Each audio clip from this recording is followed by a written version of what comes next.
So, my dear friend, if I may say so, His Excellency Ahmed Qasimi, and my dear friend Ivo, members and friends of Hedayah, member of Friends of ICT.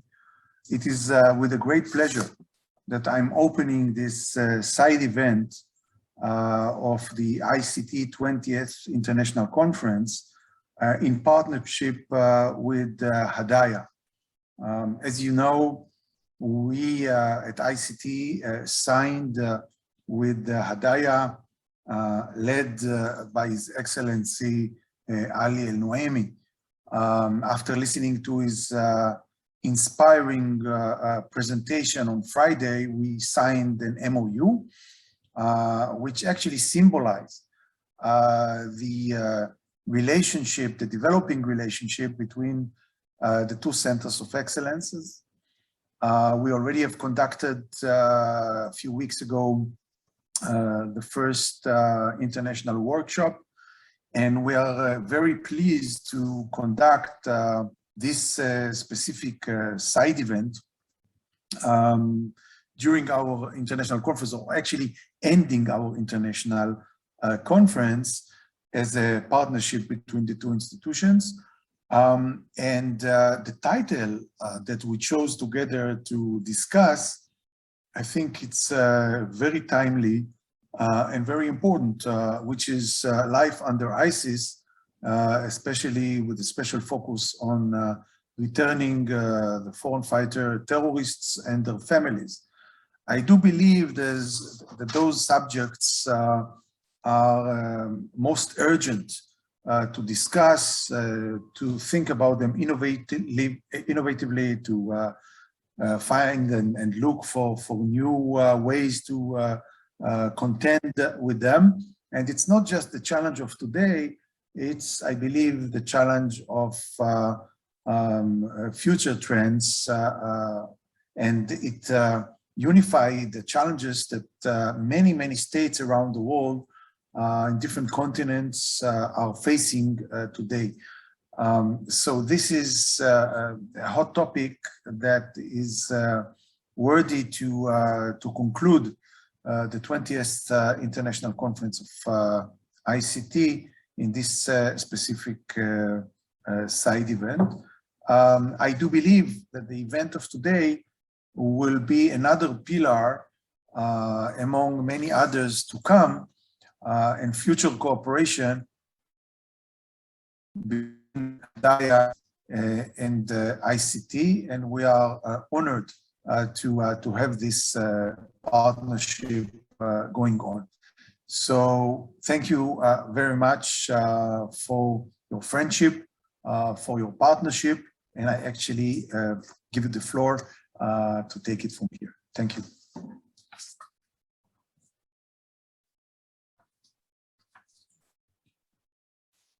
Well, thank you very much, my dear friend, Professor Boaz, distinguished guests, excellencies, ladies and gentlemen.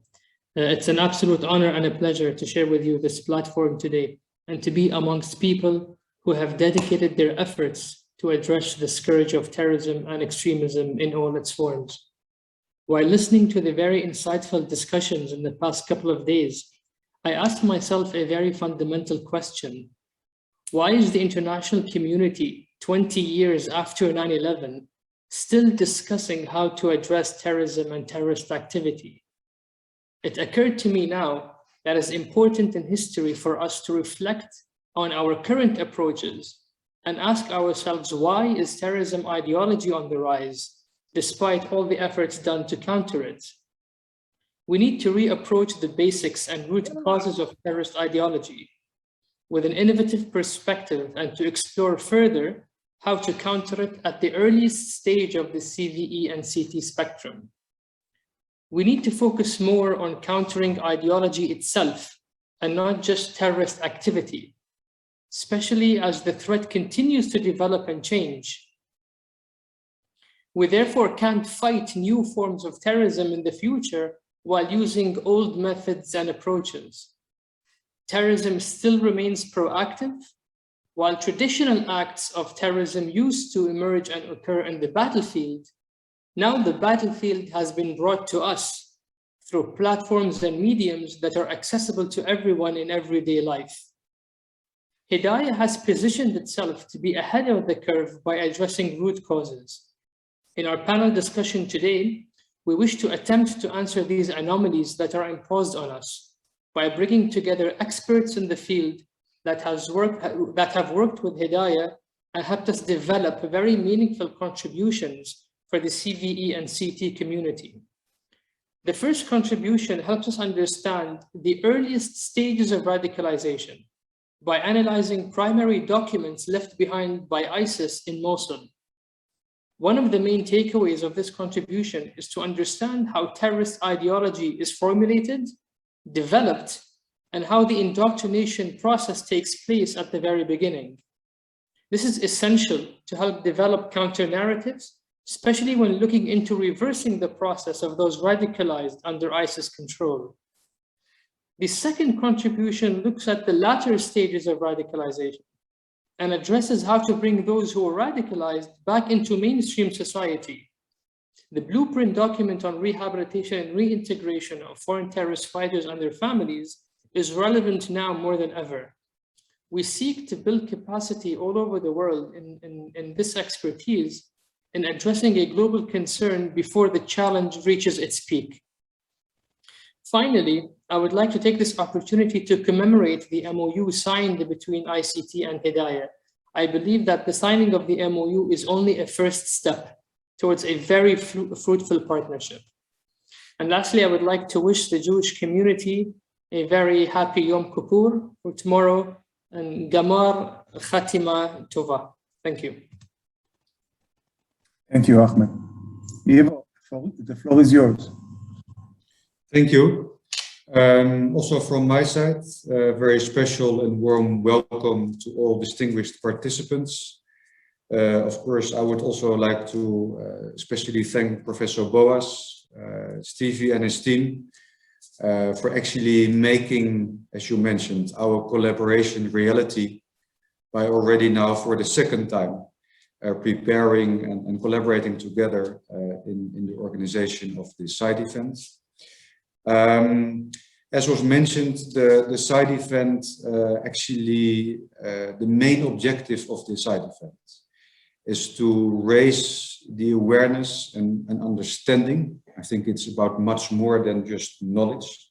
It's really trying to understand, and I think this is also what Ahmed referred to when he said we have to look at root causes, what is behind it, to raise the awareness of all of us on good practices and approaches for establishing and implementing effective rehabilitation and reintegration programs, focusing on returning foreign terrorist fighters and their family members.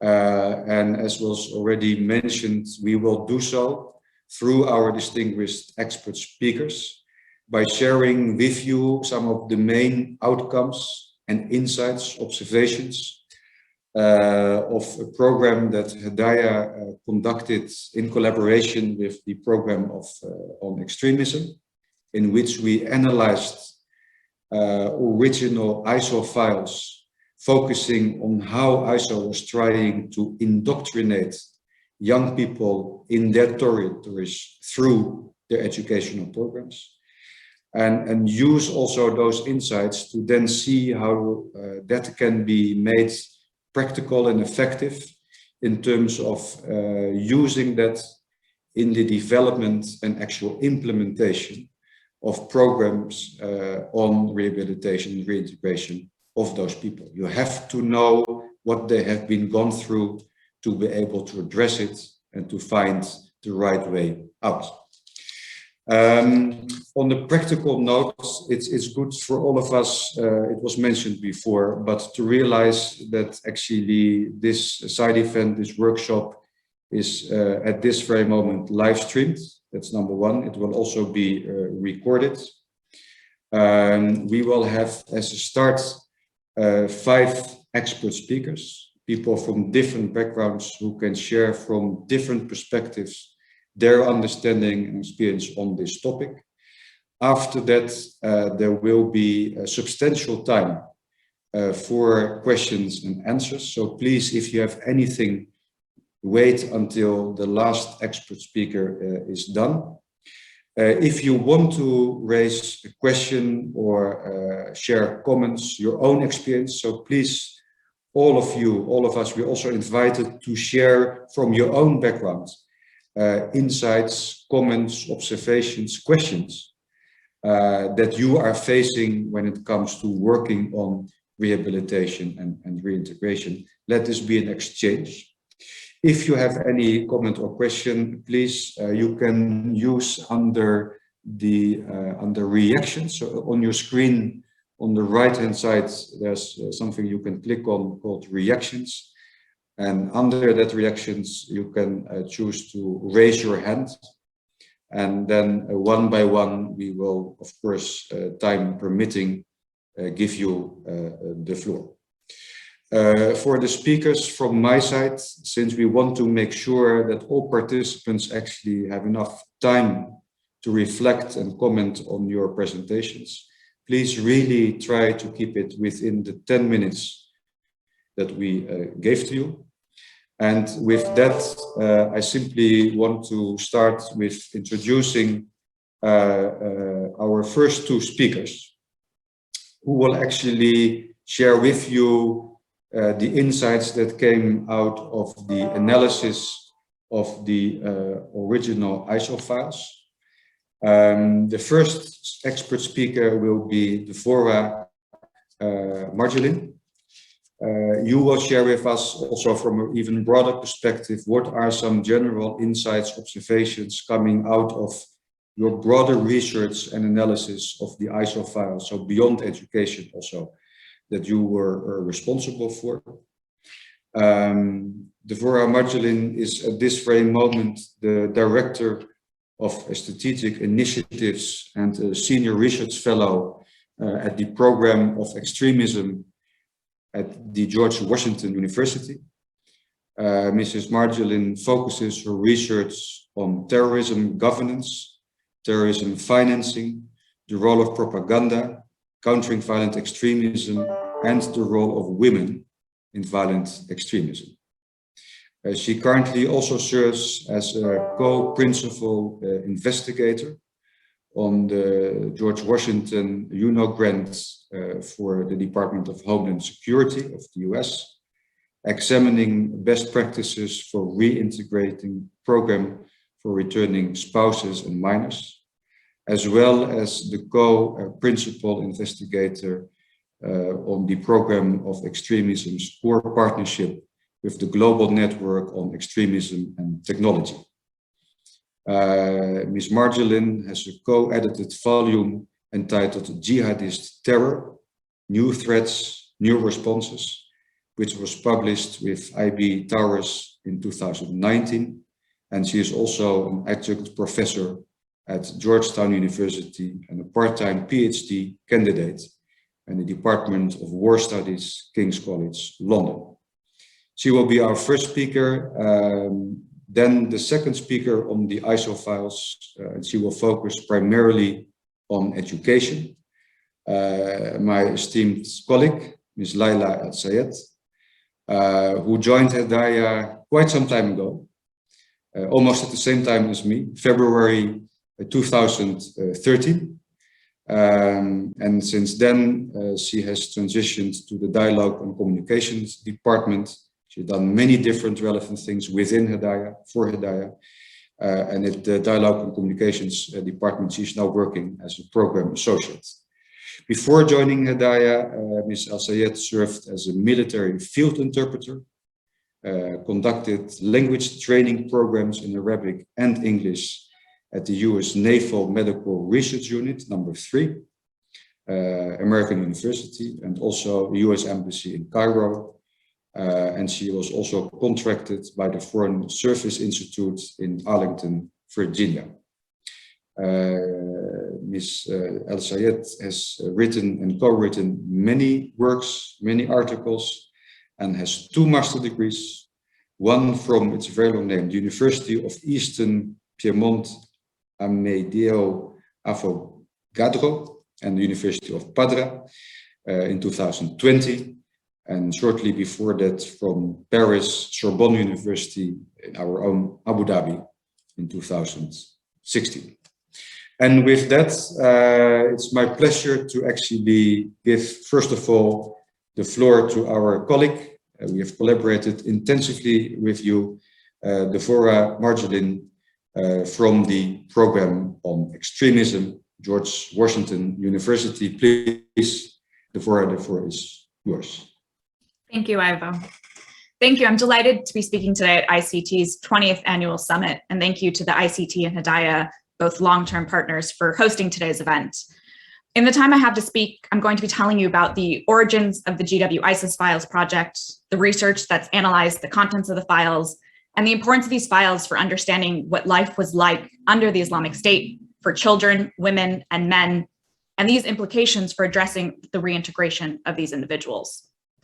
For those of you that don't know the ISIS files, they're a collection of over 15,000 pages of internal documents collected by New York Times journalist Rukmini Callimachi and her Iraqi colleagues while they were embedded with the Iraqi military between 2016 and 2017 in Nineveh province.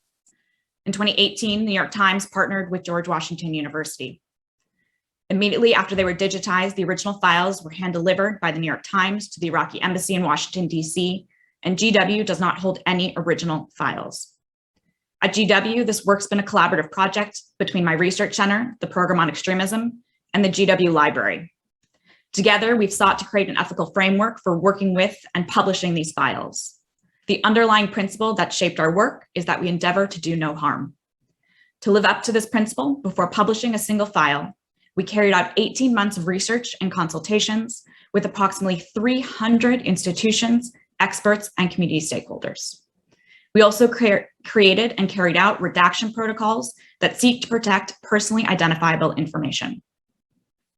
In June 2020, we launched the ISIS Files public-facing website and digital repository. GW has translated, redacted, and published several of these primary source documents. As we've made the important decision to prioritize ethics, this has been a slow but vital process. It's involved several different Arabic translators to ensure proper translation and contextualization of the local dialect and the Islamic State slang. It also included Arabic and English metadata specialists to ensure the archive will be available for years to come. And finally, we've worked to make these documents easily understandable to users with vision accessibility issues. This is still very much an ongoing project. To date, we've uploaded files related to ideology, real estate, dawah, education, and services provided by the Islamic State. In the coming months, we'll continue to be uploading more files related to the Hizbah, police, military, agriculture, Sagit, and women. The ISIS files provide a unique cross-sectional snapshot of life in Mosul under ISIS, offering a glimpse into the inner workings of its bureaucracy, its complex system of governance, the people who implemented it, and those who were forced to live under its brutal occupation. While these files provide telling insights into the Islamic State, it's important to acknowledge that they come from a specific time between 2015 and 2016 and a specific place, Nineveh province. Furthermore, there was no formal process in the collection of these primary sources. Of course, these issues are not unique to our collection, and other primary source repositories, especially those recovered during times of conflict, have also had to manage these issues. Acknowledging these limitations does not diminish the significance of the ISIS files. Rather, it highlights their value and the sober and methodological way we've approached the process of archiving, translating, redacting, and analyzing these materials. The Islamic State's capture of the Iraqi city of Mosul in June of 2014 was an astonishing historical event that set shockwaves around the world. The ISIS Files repository helped to document this period of history by focusing on the bureaucratic documents from ISIS itself. These files come from a variety of different departments run by the Islamic State and provide a unique understanding of life under ISIS, spanning from top-down ideological guidance to the paperwork of its bureaucracy to the notes of students in its classrooms. Furthermore, as the documents collected come from different periods of time, they show the evolution of the Islamic State's surprisingly sophisticated and heavily bureaucratic system of governance in Mosul. the picture that emerges from this repository is revealing in both its range and its complexity. In order to address this complexity and ensure that the information in these files was analyzed and contextualized in an appropriate manner, the Program on Extremism decided to work with some of the top researchers in the field to examine different collections of documents and ensure that they were analyzed and combined with existing sources and knowledge. To date, GW has published 13 research papers addressing a wide array of issues.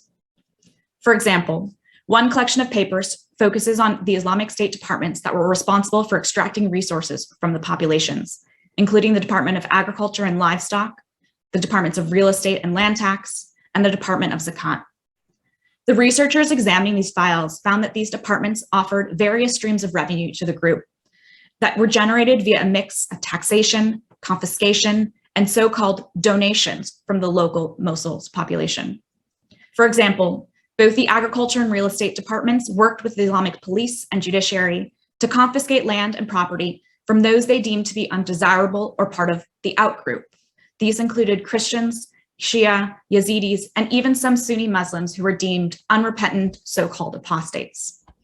They then redistributed and leased these properties to the Islamic State supporters, or those who did not actively challenge their governance, and in turn becoming a source of revenue for the group. All these departments kept detailed records of their dealings. For example, both the Departments of Agriculture and Real Estate recorded details on property, its size, who the land was confiscated from, including the religion, and who it was rented to. Additionally, the Islamic State Zakat Department kept records on its so-called donations, from cash to livestock, that were then redistributed to others in the population. While the Departments of Agriculture, Real Estate, and Zakat helped to finance the organization, they also showcased the ideological, symbolic, and propaganda aims of the group. Several files highlighted directives from these departments regarding the proper ways to operate their ministries. This was done in order to help reinforce the Islamic State's ideology with the population. For example, the Islamic State's implementation of Zakat represents just one of the many ways the group enforced its version of Sharia on locals. However, ideological considerations were also a source of tension for the group. For example, while the Islamic State argued God alone fixes prices, the Department of Agriculture was only too happy to control prices if it helped their governance policies and public perception. A second collection of documents and analysis carried out has related to the Islamic State's system of justice and rule of law. This deals with the Islamic State Police, the Department of Religious Compliance, or Hizbah, and the Department of Judiciary and Grievances. The files showed that these bodies were a crucial part of the Islamic State system of control, responsible for law enforcement, conflict mediation, morality, and security. While there was significant crossover between these departments that often resulted in interdepartmental collaborations, each had a very specific set of responsibilities. These departments, especially the police, also played a crucial role in supporting the enforcement of rulings from other departments. For example, we saw cases originating in one department, such as the Department of Agriculture, that were later referred to another department by the Islamic police for additional litigation, for instance, to the Hizbah or judiciary. This is similar to processes carried out by many other government bureaucracies. Documents related to the Islamic police constituted a quarter of the ISIS files digital repository. Many of these files were complaint forms, several for petty crimes such as stealing or selling cigarettes, while others involved disagreements with neighbors over money, land, and property. They offer insights into life under the Islamic State and the daily concerns of local populations. A third collection of analysis and documents focus on the implementation of the Islamic State's ideology. Specifically, both the Departments of Dawah and the Department of Education used ideological, symbolic, and propaganda activities to help engender support for their policies. Sharia advisors from the Dawah department were ever present throughout the Islamic State and were even present at the battalion level to support its fighters. My colleague Lilah will discuss the education files more in depth shortly. Other documents in the repository touched on different ways the Islamic State used its extensive bureaucracy to control people's lives.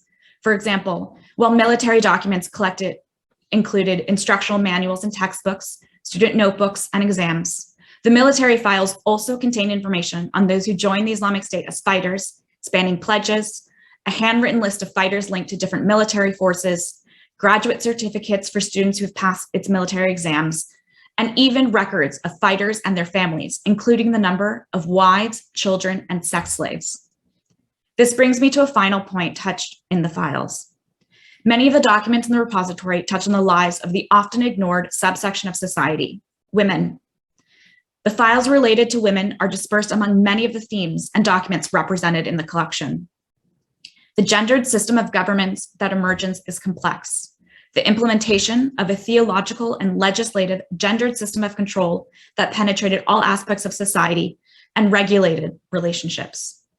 The Islamic State system manifested in hyper-gender segregated practices, including, where possible, the total relegation of women to the private sphere, unless it served the pragmatic interests of the group's governance strategy. It created an in-group and an out-group, which it used to further control populations. At one end of the spectrum were women who played an active role in the enforcement of the Islamic State's governance efforts, for example, as members of its feared Hizbah. Yet on the other end of the spectrum were those who were victims of the Islamic State, such as Christian, Yazidi, and Shia women, who were the targets of physical and sexual abuse. Still, other women were subjects, forced to live under its governance as participants or beneficiaries of its system. The gendered system of control created stringent policies regarding how women, both those in the in-group and those in the out-group, could live. The Islamic State regulated women's bodies and dress, and enforced gender segregation so much so it limited women's abilities to carry out basic daily tasks, to work, to travel, or even access healthcare. It also regulated issues from polygamy and underage marriage to the revival of sexual slavery. In order to ensure compliance, the Islamic State carried out a variety of public and private punishments, with police reports documenting these so-called crimes. To conclude, while many of the themes addressed in the ISIS files, such as agriculture and zakat, refer to what the Islamic State took from civilians, others, such as Hizbah, Islamic police, and judiciary, refer to how it regulated them. Still, other files show how the group implemented services and aimed at providing for civilians under its control. As I'm short on time, I just want to highlight the importance of combining survivor testimonies with bureaucratic documents to get a better sense of the experiences of those who lived under the Islamic State, including foreign travelers to Syria and Iraq. This understanding is vital to the proper prosecution of those who had agency to travel to join these groups, both men and women, and the proper nuanced understanding of those who lacked agency, such as children. But it also shines a light on the fact that once in conflict zone, questions of agency may not be so clear-cut. For example, while women may have had the agency to join these groups, for some women, that agency was completely removed once in territory. All of this has important implications for addressing the reintegration of these individuals. Thank you. Thank you very much, Devorah. And now I will give the floor to my colleague, Lilah. Please, Lilah. Thank you so much, Mr. Ivo.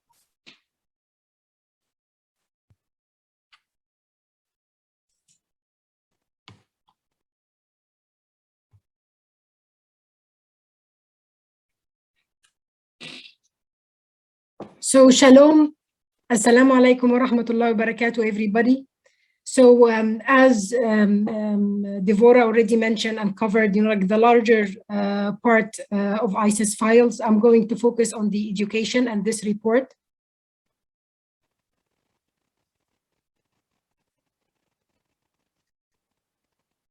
So, when we entered the agreement with GW, Hedayah tended to evaluate the themes of the education-related documents of the ISIS files.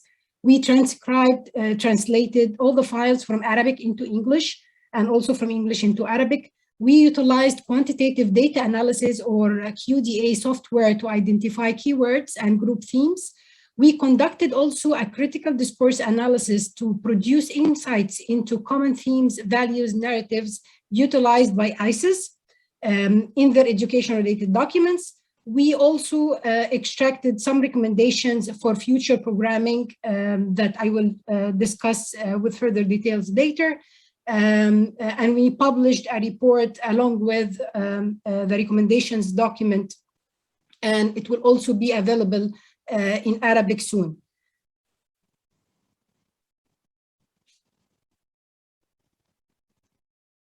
So throughout the scope Throughout the scope of this project, we did, analyzed approximately 1,600 pages that has got 29 textbooks, 40 additional files. Most of these documents were in Arabic, and we translated it into English. Those documents were collected from a school, an orphanage, and an ISIS and a home of an ISIS fighter.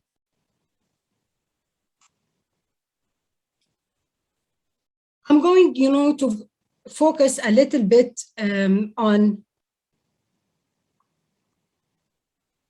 the research questions that we have covered, through the research report. So, what are the main narratives, values, and themes in ISIS textbooks that are aimed at children? And also, what are the mechanisms that they have utilized to educate, indoctrinate, and bake those ideas and narratives into the minds of children?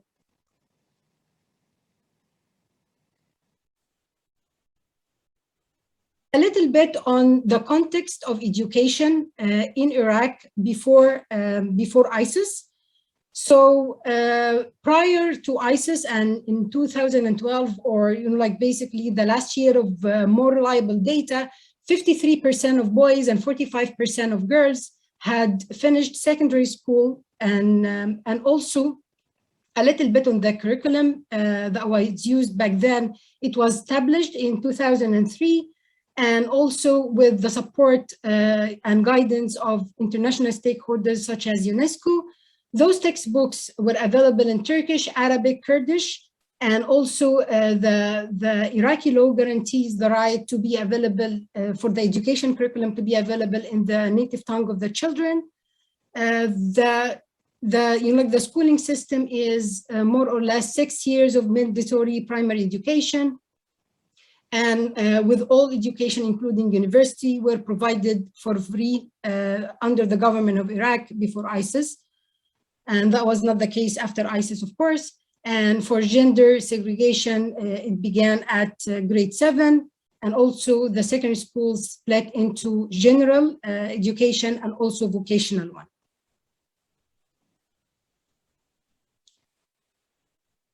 On education under ISIS, so since the fall of Mosul back in the summer of 2014, 2,700 schools were cut off from the Central Ministry of Education in Iraq. There were also, the teachers under ISIS system were also a kind of threatened to be flogged or imprisoned, and in some cases, died for not following their duties as teachers under the ISIS rule. Also, we came to know that some of the teachers found ways to continue and go around implementing the full curriculum and avoided teaching. And also many students had dropped out school. This slide shows you the ISIS school subjects and also the canceled subjects. So there are the subjects under ISIS very specific to Islam and Islamic studies, more or less Quran, Hadith, Fiqh, which is jurisprudence, and also the prophetic traditions.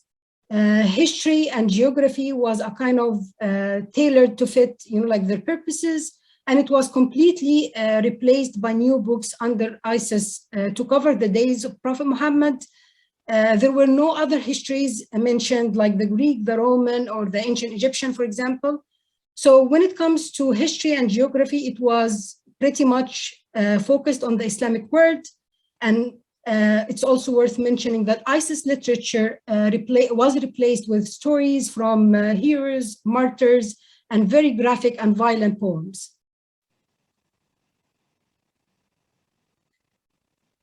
And of course, these are, the canceled subjects, so there was no arts, no music, no study of other religions, no literature, in the normal sense.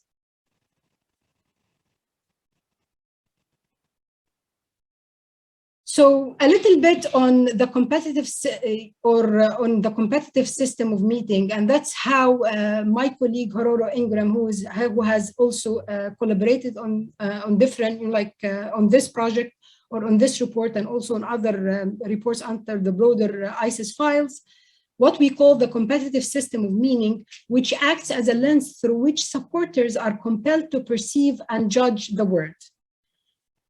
So when we look at each element of the competitive system of meaning, being a good neighbor, like the concept of brotherhood, it's not harmful in its own, but this was altogether producing that compelling narrative of the us versus them, or the in-group and the out-group, which dehumanized the enemy and necessitated the use of violence to protect the in-group, which is the family, friends, and community.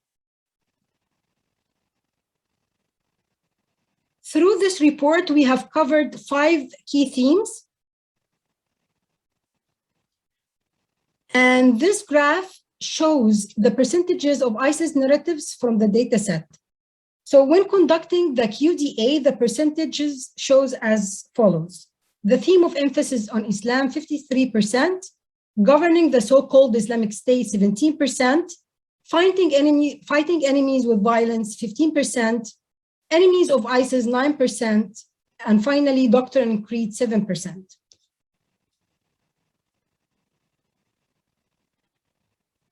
Starting with the first theme that has got, as you see from the graph, the lion's share of ISIS narratives, with 53% of the overall, approximately 53% of the overall narratives from the data set.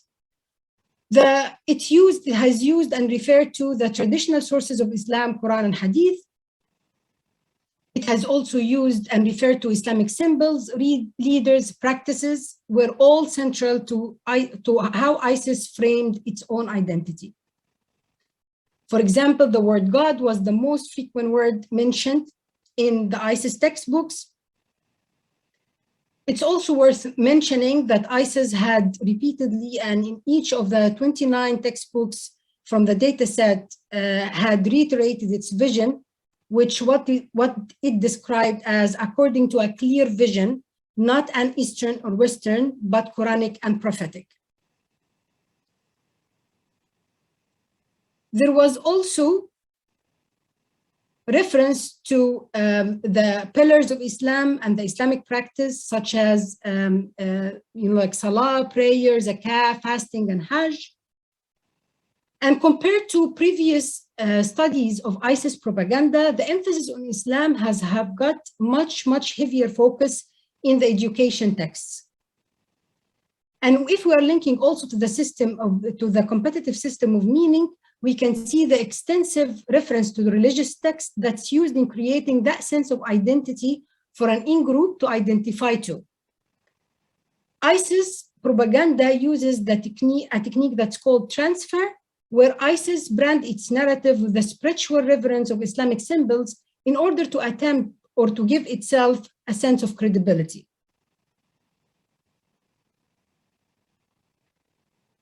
As you may see from these 2 images, where it highly reflects on the 5 pillars of Islam, specifically Zakah, and how they were, it shows how they were woven throughout the textbooks. So the one on the left, for example, from the computer programming textbook, Introduction to Programming Using Scratch, where it's teaching students how to pray using Scratch program and this exercise. So for those people, for the children to work on this exercise, they need to program the praying individual to correctly perform the opening takbir with appropriate prayer motions to follow. And from the second one, that's like a lesson from an English textbook about a fictional character, Ali, and what he's doing, and about his behavior for being a good Muslim, and what does he do on a Friday. The second theme, it comprised almost 13% of the overall ISIS narratives, the governance of the so-called Islamic State.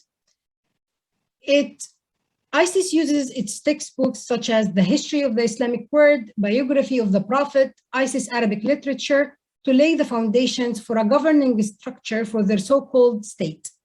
So moving from the first theme, which is emphasis on Islam, where ISIS was attempting to instill an Islamic identity, an individual identity around the Islamic values, but also a collective identity around the state. So ISIS political claim, with regards to Ummah of true believers that's led by the Caliph al-Baghdadi and manifested through the Caliphate, the physical state. Also, it involved some claims like the claims to land and territory, physical resources, references to hijrah, which is migration, to the ISIS-controlled territory, expectations of citizens of the Islamic states to be happy, caring toward each other, dedicated and protecting the caliphate, and also the loyalty to the Islamic states through the use of the symbols of the flag throughout the textbooks as well. This slide focuses on a second component of ISIS narratives around the state building, which is hijrah. So the objectives for hijrah to ISIS-controlled territory from this book, or a fourth grade history book, is to build a state and a nation that protects its followers from physical, emotional, and spiritual threats, and established a base where its armies can launch future missions to spread Islam. In this case, ISIS uses religious symbolism to instill a sense of identity, belonging to the so-called Islamic State, a refuge for all Muslims. And also, it has, there are two key components on this quote. That's for hijrah provides a way for ISIS to spread Islam through dawah, and also gathering mujahideen or fighters and preparing armies suggests the use of violence, and for this to be done violently. Lilah, sorry to interrupt, but can you a little bit watch your time? Okay. Thank you, Mr. Ivo. So this one shows a map where the white color, where the countries where there are an increased number of Muslims, and also this underlines, and also versus the black color, which are the countries where there are an increased number of infidels or kuffar. This, those, or and also the other image that's using the flag or the symbol of ISIS flag. It underlines ISIS hypocrisy, as a majority of the attacks are conducted in the white countries where most of the ISIS supporters live. For doctrine and creed, the third one, almost for this theme, it almost comprised 77% of the overall ISIS narratives.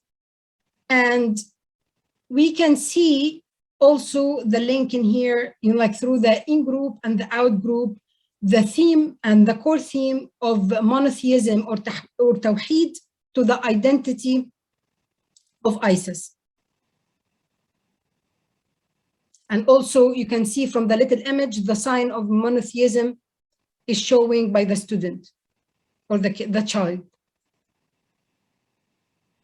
The fourth one is the enemies of ISIS. So now, after discussing the first three themes linking to the in-group narrative and composing ISIS' sense of identity, the following two themes will focus on how ISIS constructs its out-group narrative and call to action. So how ISIS identifies and describes its various enemies, which composes approximately 9% of the ISIS narratives from the dataset and the textbooks.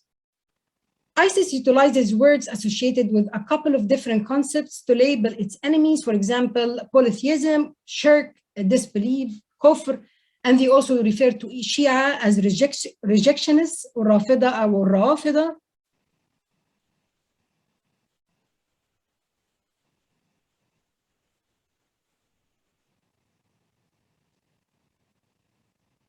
So that one, like here, how just, the that, you know, this would be the last theme that we are going to focus on, which is ISIS call to action.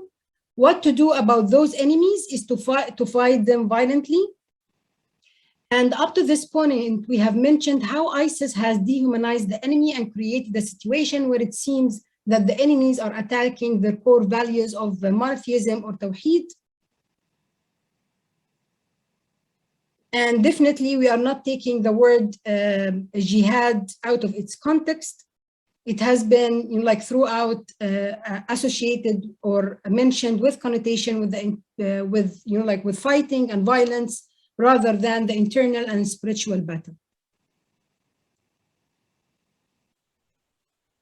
Most of the books that we have covered throughout this report, it also included graphic depictions of events and presents Islamic history only through the lens of war. And there is also to create that sense of normalization of violent images and weapons. They were randomly scattered throughout the textbooks. Just let's consider the current situation. So ISIS has been militarily defeated, but not eliminated. But there were, you know, like a couple of suicide bombings in Baghdad by the beginning of this year, and there have been, you know, like some arrests in camps in Syria. So of course, and also in addition to cases of children of ISIS fighters who have been repatriated back to their home countries, what we can do about this?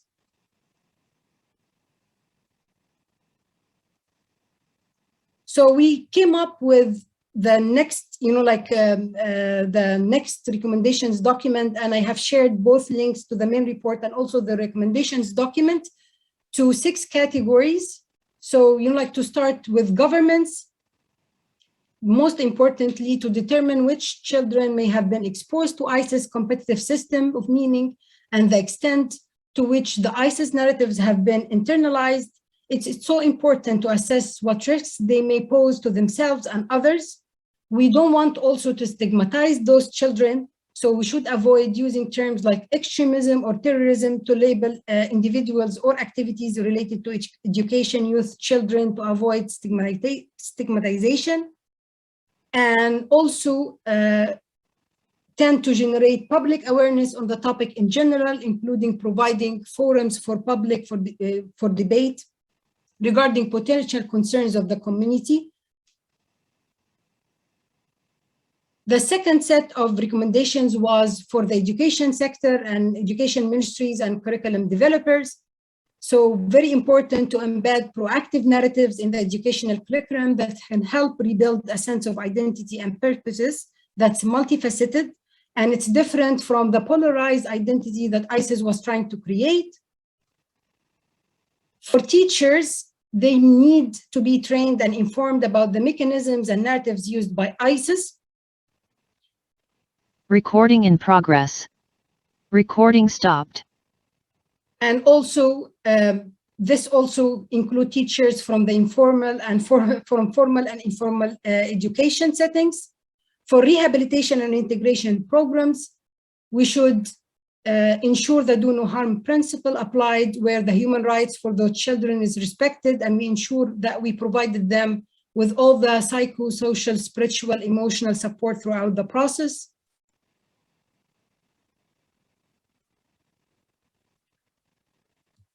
And for families to ensure that this also, you know, like for those programs to be conducted for families simultaneously. I have got, you know, like I think I ran out of time, but I have got, you know, like a couple of more recommendations on the social media companies, if I have got the time. Very quickly, I mean, we can see, so if you highlight 2 of them showing the screen, and then we can. It just, yes.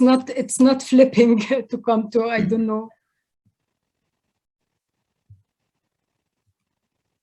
I'm sorry, it's not, but just, you know, like a little bit.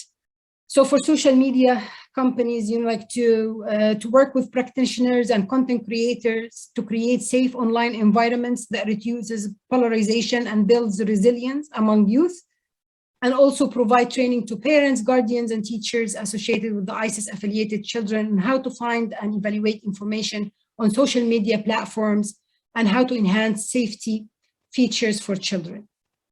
Thank you so much. Thank you very much, Lilah and Sagit.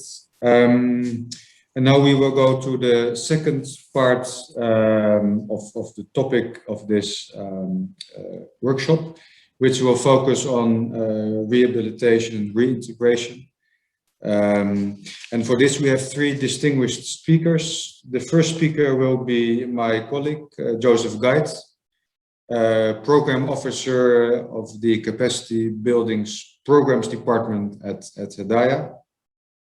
Before joining, Joseph Gyte worked as a terrorism prevention consultant at the United Nations Office of Drugs and Crime in the regional office for Southeast Asia and the Pacific.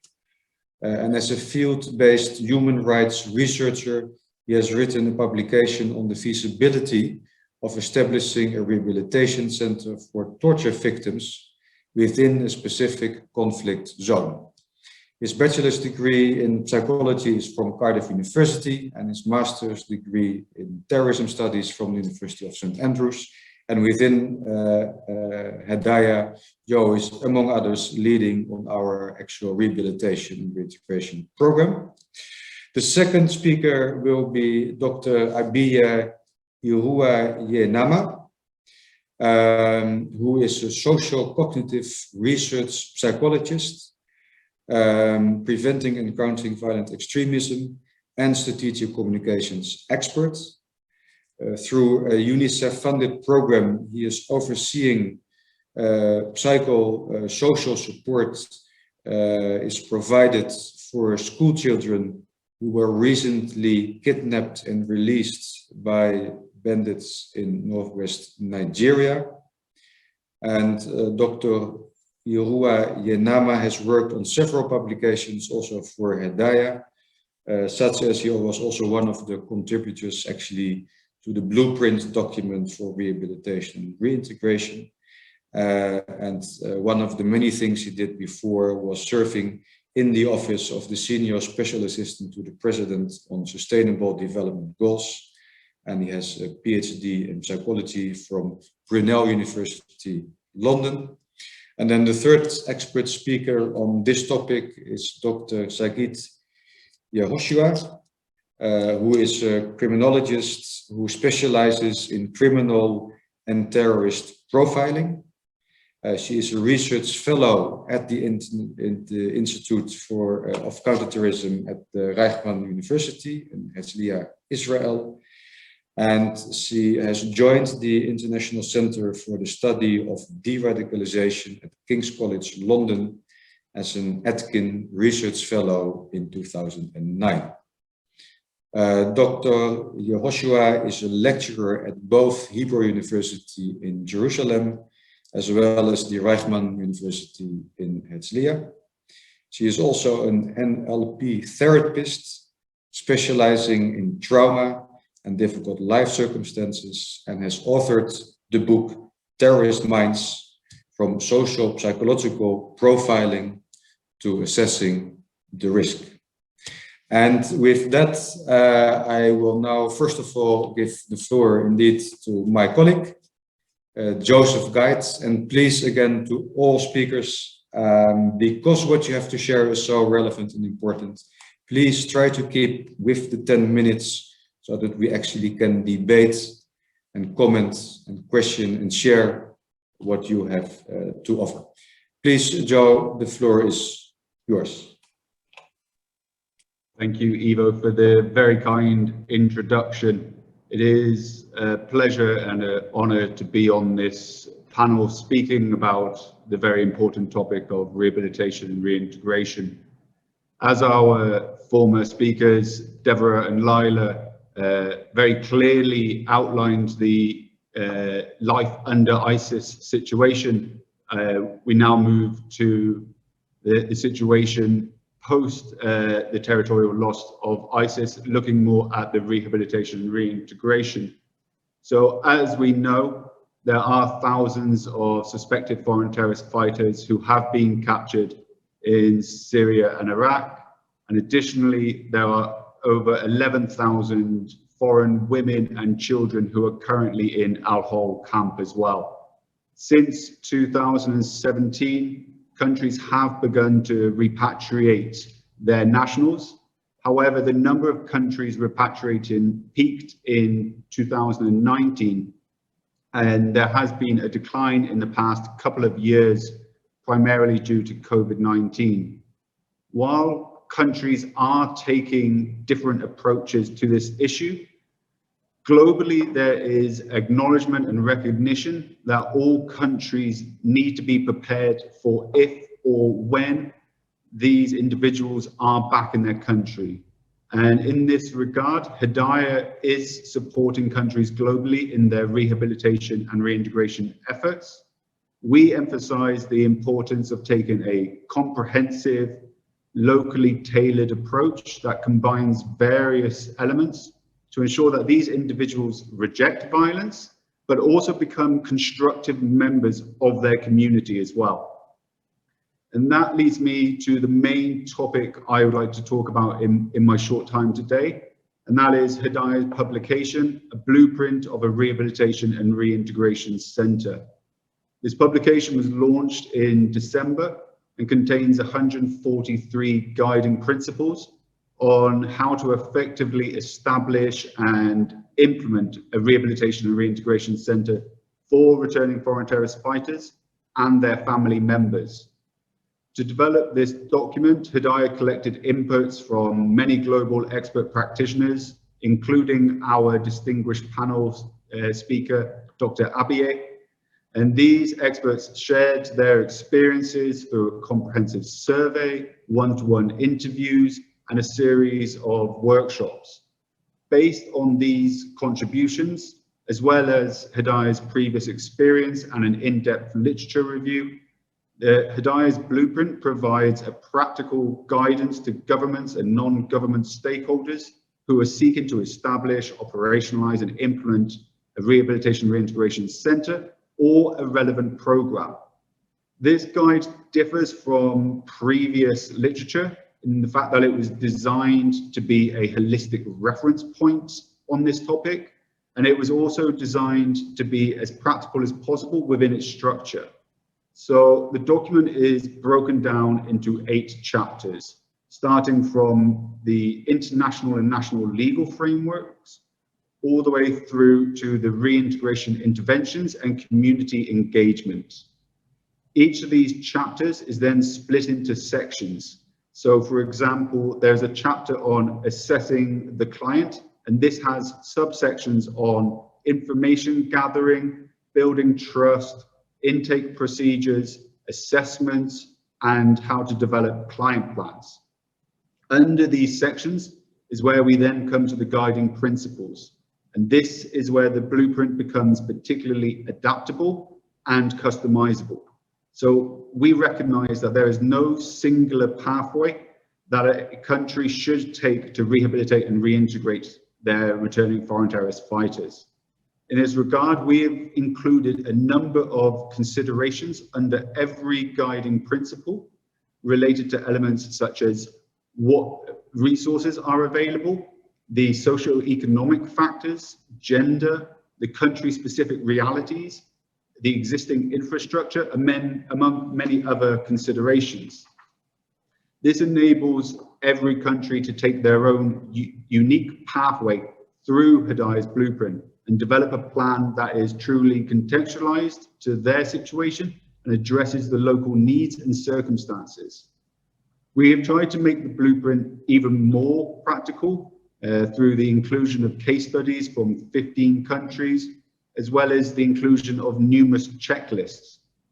So these checklists address a number of topics, including the necessary standard operating procedures of such a center, the rooms, spaces, and areas that a center would require, the qualifications for different categories of staff, the available assessment tools internationally, examples of interventions, as well as the goals and indicators for these interventions, among many others.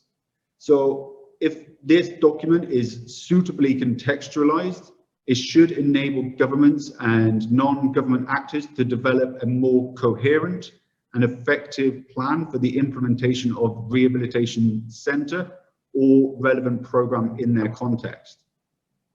I will now just very briefly go through an overview of these chapters, noting the short time available. So the first chapter of the blueprint, as I mentioned, addresses the international and national legislation and policies. Here, one of the key options that governments must choose is whether to build upon the existing mechanisms and frameworks that govern, for example, the correctional facilities or the social welfare institutions, or whether to establish a new framework. And we also provide recommendations related to the regulations that would still need to be adopted, even if building upon the existing frameworks. The second chapter then looks at the governance and the oversight of a rehabilitation reintegration center. So here we talk about the roles and the responsibilities, the leadership and the budgets. But one of the key considerations here is also whether the country is deciding to segregate these violent extremists outside of the general prison population, or whether they plan to integrate and separate, and how this then impacts the various roles and responsibilities and leadership of the rehabilitation and reintegration efforts. The next chapter looks at the actual physical structure and resources required to develop an effective center. So here, obviously, we're looking at the spaces, the rooms, but also, interestingly, we also analyze the importance of the location of the center. Countries need to be considering whether it's more beneficial to have the center closer to the community of reintegration to facilitate the reintegration process, or whether it's more beneficial to have it closer to other government buildings that may facilitate other processes and transportation, for example. We also put a lot of emphasis on the importance of making sure that when developing a center, that the spaces are ensured to facilitate the rehabilitation process, as that is what the goal we are aiming to achieve is. The fourth chapter then looks at the human resources, and here there are many options depending again on whether we're looking at the prison system or whether we're looking at a social center, but we look at what categories of staff are required, what qualifications they need, what training new staff would require. But we also again put emphasis on making sure that the government is conducting a holistic analysis of the available human resources beyond the government-only employees, looking at who is available within civil society who can genuinely support the rehabilitation and reintegration efforts. We then look at the safety and security considerations, such as dynamic security, the safety and security of staff, clients, visitors, the local communities, and the general public. But then we move to the assessing of the client. And here we provide a number of options related to risk assessments that could be adopted or tailored to the context, as well as needs assessment tools. And at Hedayah, we place a lot of emphasis on the importance of needs assessments, which help practitioners to really understand the background and the vulnerability of their clients in order to develop the most effective interventions and rehabilitation plans as possible, which leads then to the next chapter on the rehabilitation interventions. And here we include a comprehensive list on the different types of interventions, including the social and psychological counseling, motivational interviewing, religious counseling, education, vocational training, recreational activities, sports, and arts therapy. We obviously make the note that it is important that these interventions are tailored to the national and the local context, but also where possible and appropriate, tailored to the individual themselves as well. As we know, one size does not fit all. Then that brings us to the last chapter on reintegration and community engagement. And here is where we come to probably one of the greatest challenges governments are facing, and that is community rejection and stigmatization of the former violent extremist offenders. In the blueprint, we do provide a number of options and recommendations to help improve community acceptance. But one thing that we emphasize as being critical is involving the community as early as possible from the beginning of any program. At the end of the day, if the community individual, then they are likely to seek out their former groups who did accept them, and then we run the risk of recidivism. So in reality, the community hold a lot of power over the success of our rehabilitation and reintegration programs. So we need to make sure that we are involving them as much as we can. We are enhancing their understanding of the processes involved, and we are identifying the conditions under which the community will be willing to accept these returnees. And I appreciate that that was a very quick overview of a very comprehensive document, and I apologize for running slightly over time. I do encourage all of the attendees to seek out the Blueprint document on Hedayah's website. It will soon also be published in Arabic, French, and Albanian as well. But at this point, I just want to thank everybody for the opportunity and for your attention, and I will pass the floor back to Ivo. Thank you very much. Thank you, Joe. And without further ado, I will give the floor to Dr. Abiye. Please, you have 10 minutes, sir. Thank you very much. Good day, distinguished guests, excellencies, colleagues. It's an absolute honor to be here in conversation with you today. In this brief 10-minute session, I'm going to speak about the changing profile of jihadists in recent decades, and end with the need for reconsideration of rehabilitation and reintegration programs, with a focus on ISIS returning foreign fighters. Now, before I continue, I'd like to throw in a little disclaimer that jihad is used here in the contemporary conceptualization of the term jihad, which is armed struggle, as opposed to the much older reference to the term spiritual internal struggle. As we are all aware, terrorism and jihadism in particular has proliferated with a momentum hard to imagine before 9/11. This proliferation has occurred both in terms of tactics, recruitment, and arenas of operation.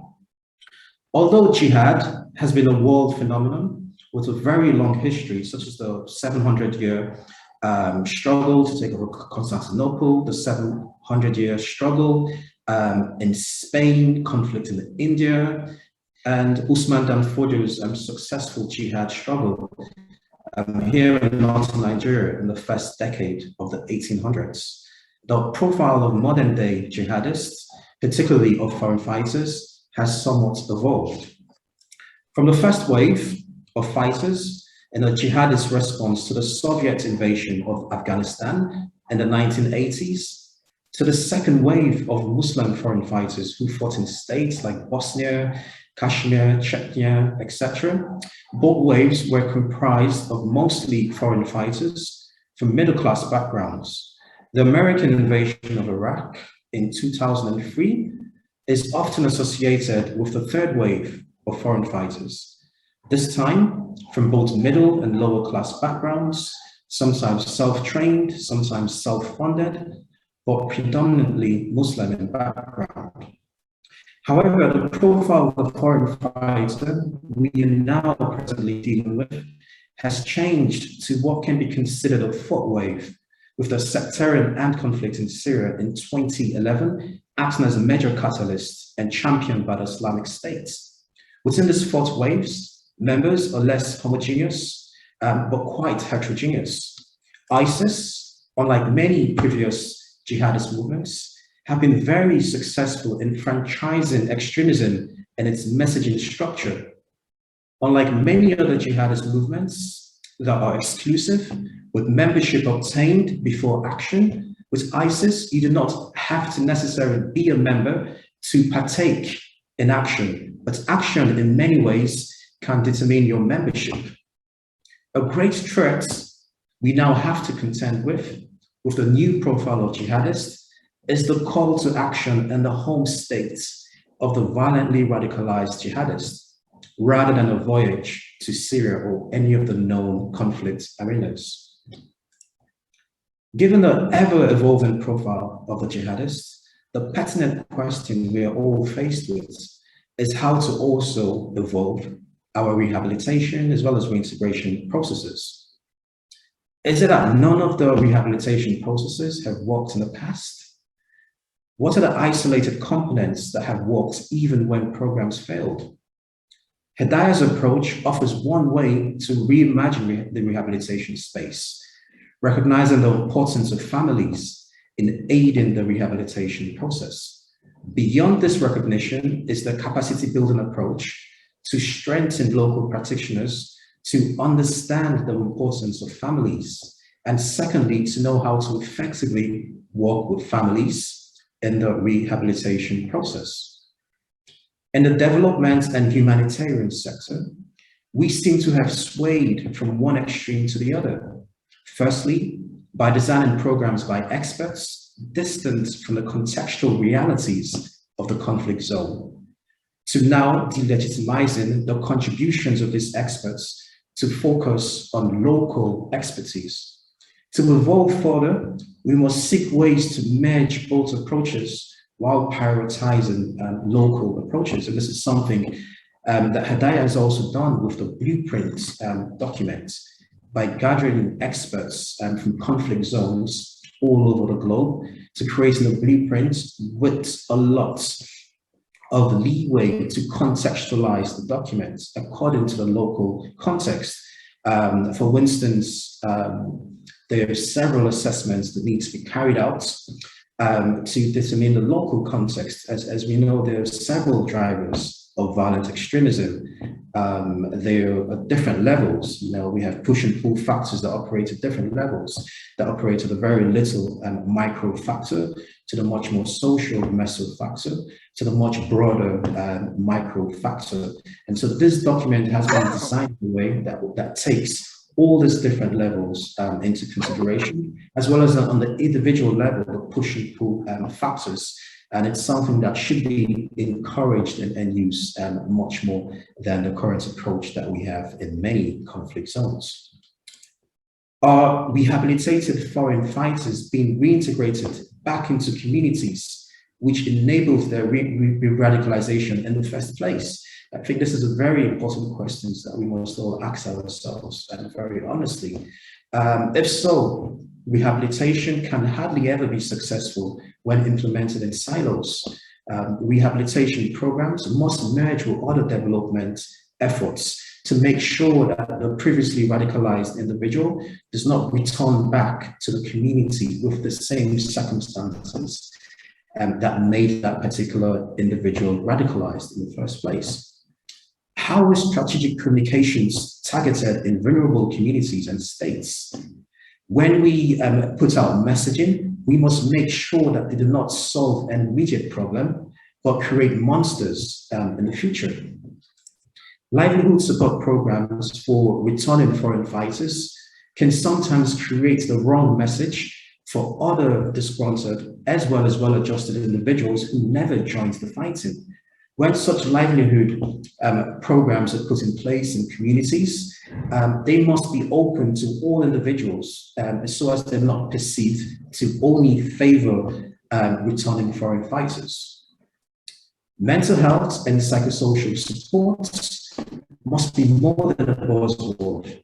Both the psychological trauma that the individual might have suffered, first as an instigator and then as a victim, must be addressed, as well as the individual's social environment and influences.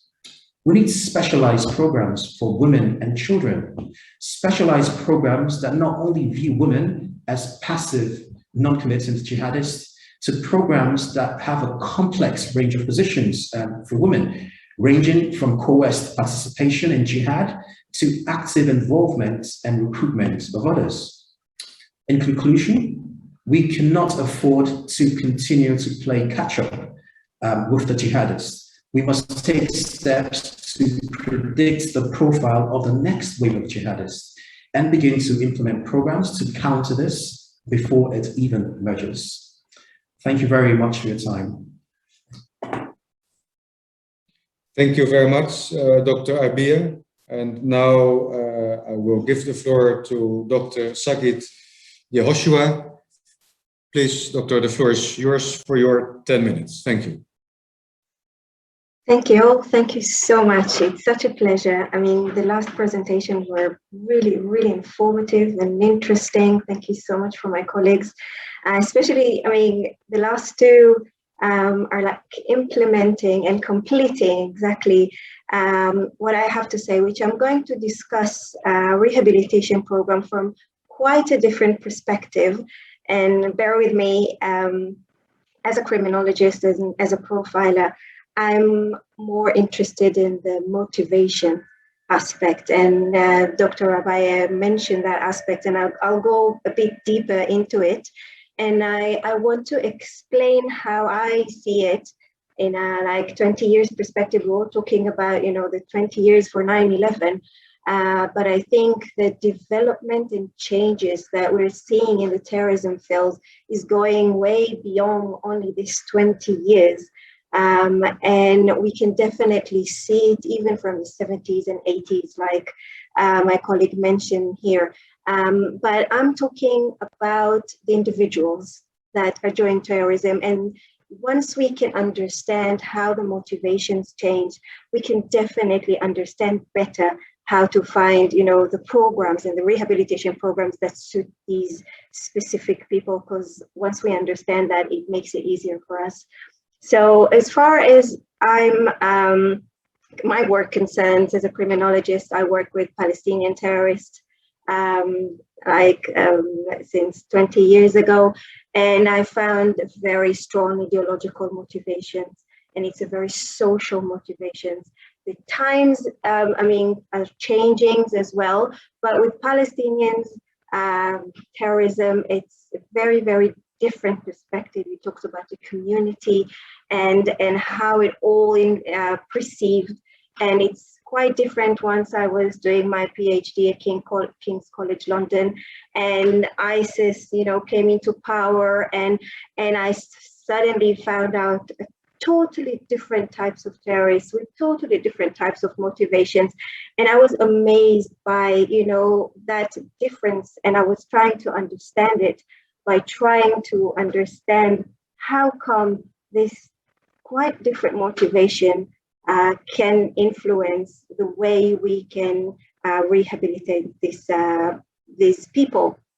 I remember my colleague Rohan Gunaratra, who is dealing a lot with radicalization in Singapore and in that area.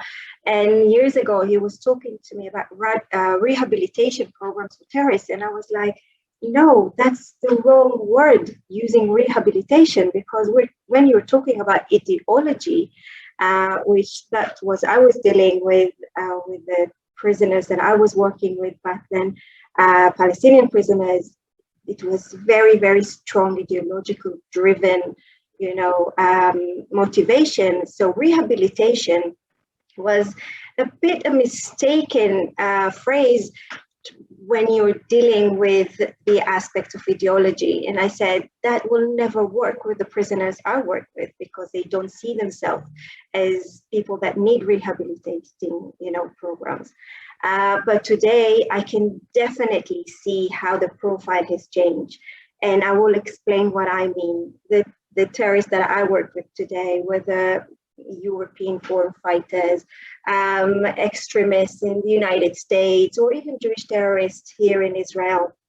And I know that we're talking more about ISIL foreign fighters, but I would like to zoom out a little bit to explain the terrorist profile that I'm talking about, and that will give us a sense about the rehabilitation programs that are needed in that case.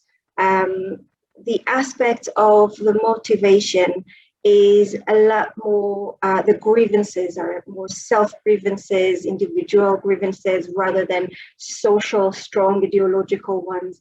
And that changed the whole picture. That changes everything, because once you can see a lot of personal grievances, like we discussed the aspect of identity crisis and sense of belonging, and people that needs empowerment and need, you know, a way to find where they belong, then it's a whole different way. And when I see that, and I feel like rehabilitation programs can actually tackle these specific grievances. And Joseph, you were definitely right by saying they need, of course, to be focused, and they need to be really, really fit to the specific need and grievances. Otherwise, it's useless. And I totally agree with that. But the idea is that you have answers to these grievances, which in my work with Palestinian terrorists, the answer is a lot more political rather than something that I can apply.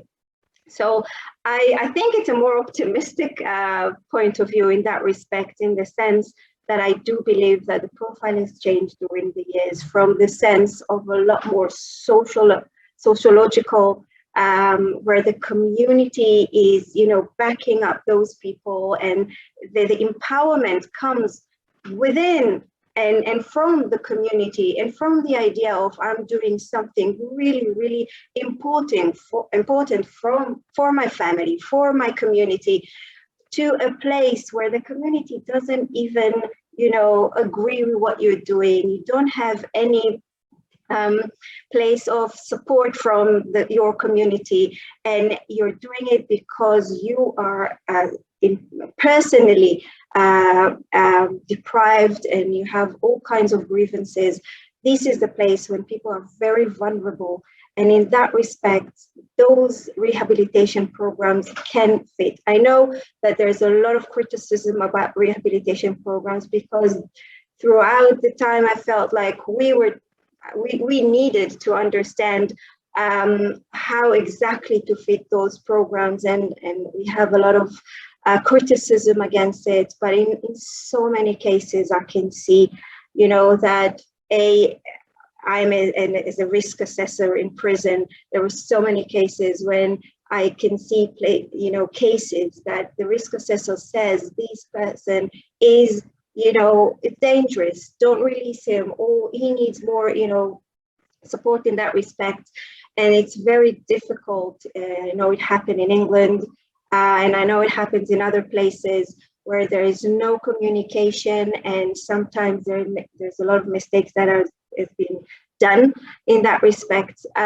So I do strongly believe, like we've heard here, that the programs are suitable, and once you understand exactly the motivation of that person, researching the background and understanding. Every time I sit with such a person in prison and I interview him, I go very, very deep to understand the main motivation, why this person decided to go through that journey.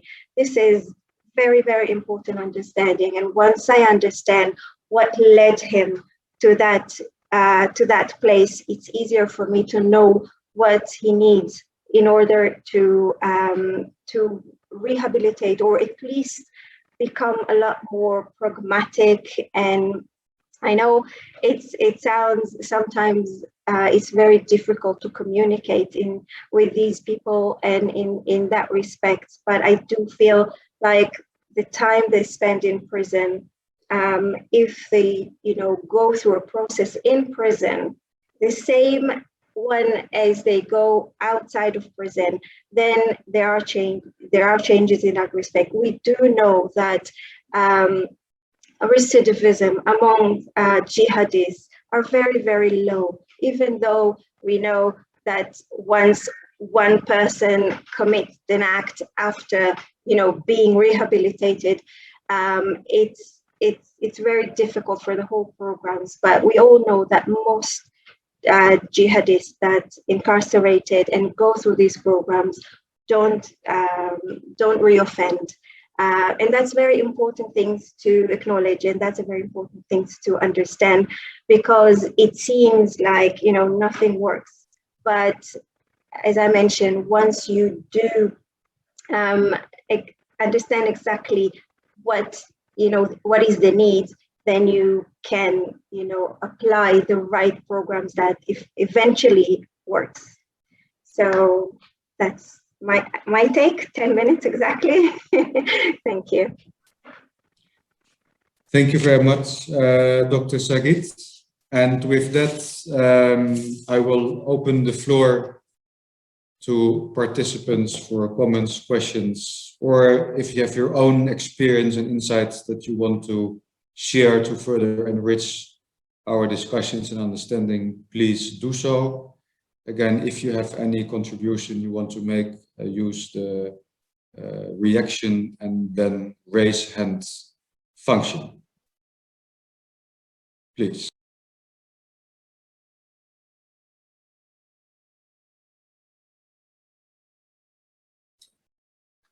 Hi, Ivo. I think. Hi, Ivo. Yes, we please. We have one question from Bart Yes. Collard, and Yes, then please. I have a question via the chat as well. So All right. we can. I'm unmuting Bart Collard. Yeah. Please, sir, you have the floor. Maybe can you shortly introduce yourself? Yes. For those who don't know you. Of course. Thank you very much. My name is Bart Collard. I'm a PhD candidate at Leiden University in the Netherlands, and I'm also an MA student at the Reichman University. And my question is actually to Dr. Yehoshua, who I had the pleasure who at my pleasure was my teacher last semester. So Sagit, you already mentioned like the lack of communication with a terrorist if there's a flaw in a program.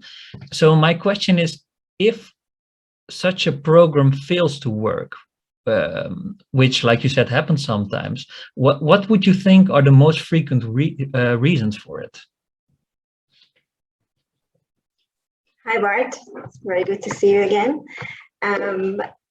Well, I think, as I mentioned, it's very, very important to understand exactly what is the motivations. And sometimes there is a lot of, smoke around it, and you need to be very careful in understanding. I think that sometimes there are people that are not very qualified in doing that process. As a profiler, and I could see other researchers or people that works in that field that don't have the skills to, interview properly and get the right information. And sometimes that's the main problem, the inability to touch the points that is necessary in understanding the motivations. I speak with a lot of my colleagues, mainly in the UK, where I was based for so many years, and in the United States as well. And I think is when you come from a different culture, even a different language, it's very difficult to put yourself in someone else's shoes when it's very difficult for you to understand why would someone do something like that. As a profiler, I worked previously with sex offenders and drug dealers and terrorists, and I always put aside my maps, as we call, my beliefs, what I think, what I believe, my ethics, and put myself in their shoes, try to understand the process he went through, the education he received, the ideology that he has to listen to and to understand. And once you can, put yourself inside someone's head, then it's easier for you to understand what that person, why is he doing these things, and what can we do in order to stop it.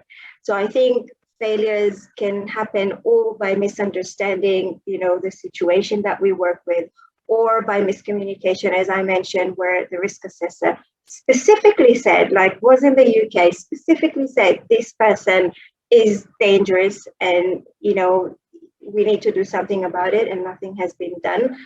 That's also a problem. And sometimes people need more time to process. They sometimes being released before they finish the program, or they being released, when we know that they need more. I think that's the main problems. I hope I answered your question. Thank you, Sagit, and thank you for Hedayah and ICT for hosting this session. Thank you, Bart. There was one question on the chat, is that correct?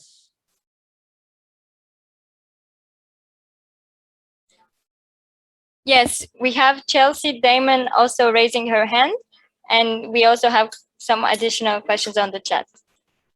Okay. Chelsea, can you unmute yourself? Yeah. Hi, everyone. Good morning, afternoon, evening. My question was for Devorah, and I just wanted to ask, with the ISIS files, what can we expect in the coming months, in the future? I mean, I've been, of course, following your work throughout the whole ISIS files. So just, yeah, what can we expect coming up? Thank you, Chelsea. It's been a long process, coming up on almost 2.5, 3 years working on this project. And, you know, it's not done. It is very much a work in progress. We are hoping to get more files out in the coming months.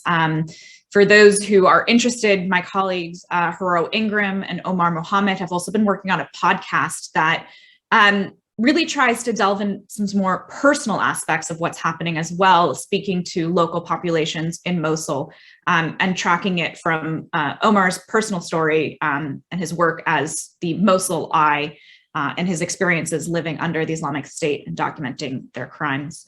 But one of our hopes, and part of that has to do with our work with Hedayah too, is translating our work into Arabic and the entire website into Arabic. Hopefully we're looking to help do that, to really make sure that these documents are accessible to populations around the world and not just English-speaking audiences.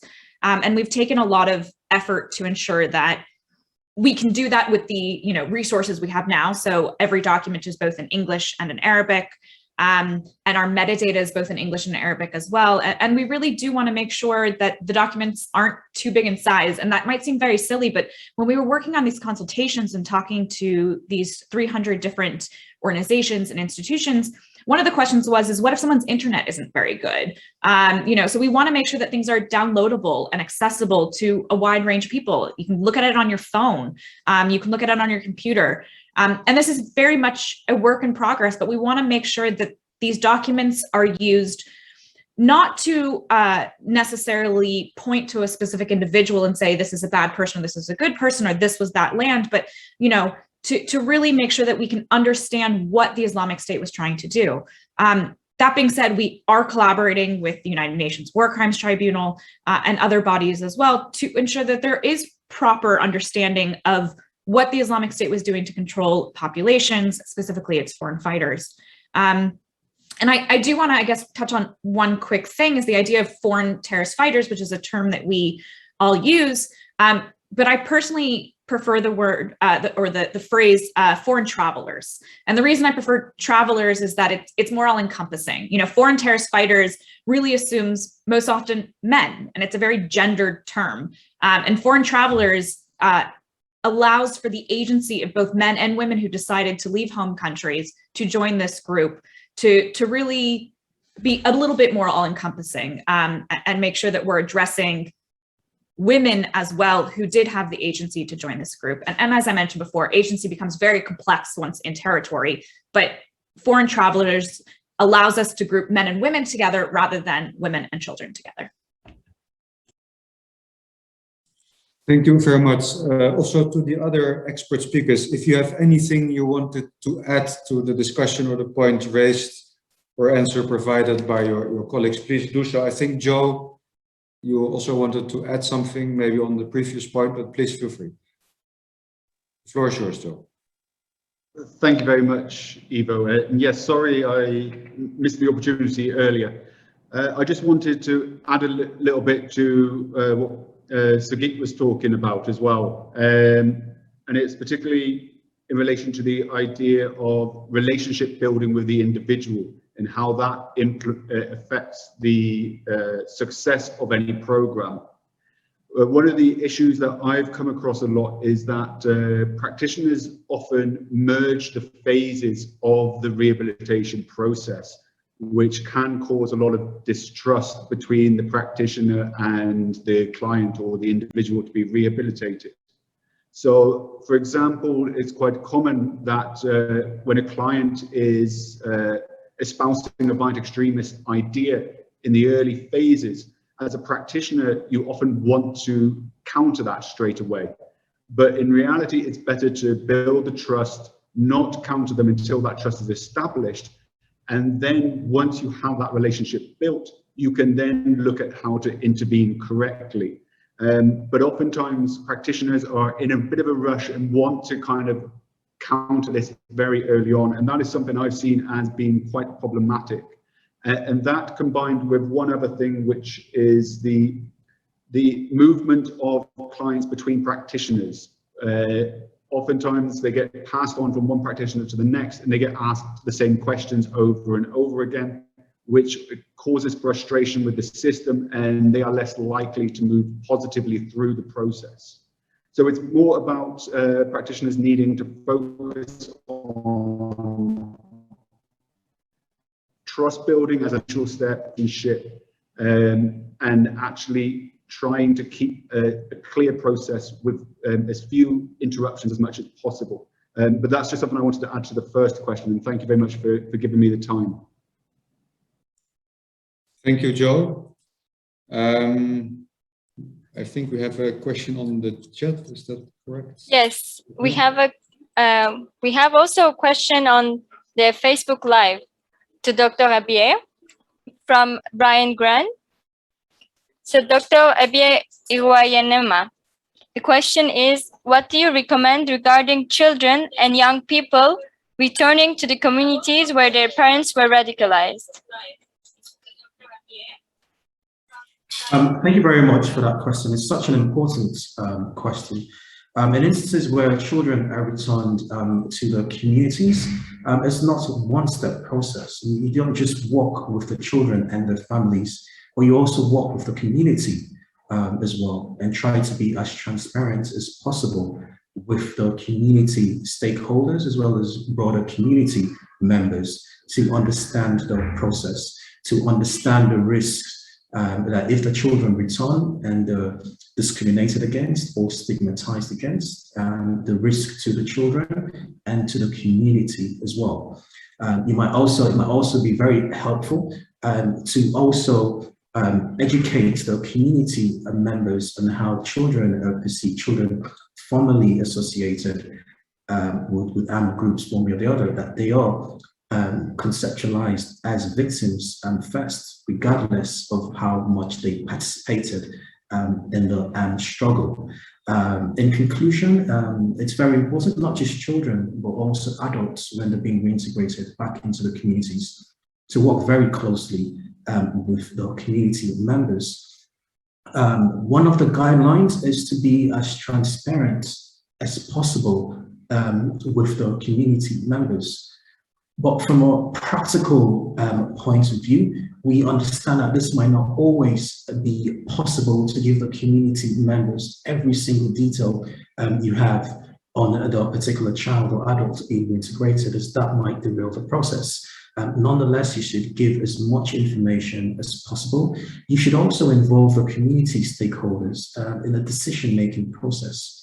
So it's not just about how you want to reintegrate the children back into the communities. How would the community like the children to be reintegrated back into the communities? What are the demands and so forth? Thank you. Any other expert speaker wants to also add to this point? No. Was there another question, Daphne, on the? I see. Yes, first exactly. Yes, Michael Barak. Yeah, I'm an ICT researcher. I was wondering if there is any initiative program, preventing one or education one in the camps of the refugee camps in East Syria, especially Al-Ul camp. We know that many of the children over there were exposed to ISIS ideology. ISIS is still trying to radicalize these children. Is there any involvement by any organization in these refugee camps?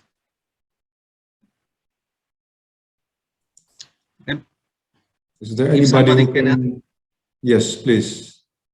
Anybody, speaker, member of the audience,